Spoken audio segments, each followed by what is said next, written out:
One day, Steve was flipping through the family photo album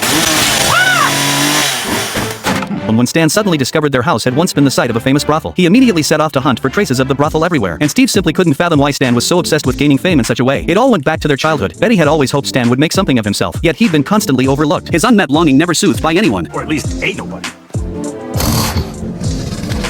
To heal Stan's childhood trauma, the whole family decided to help him find proof that their house had been a brothel. Well, that was a mistake.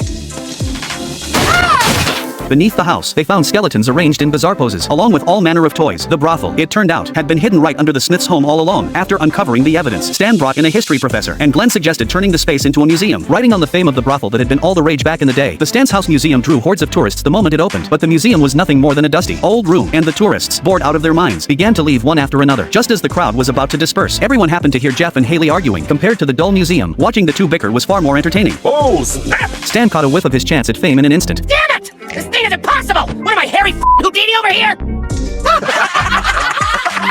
From that day on, Stan completely transformed the brothel museum, rebranding it as the Museum of Contemporary American Family Life. Now, Jeff and Haley's daily arguments were the main attraction of the museum. Check his hat! What the hell, bro?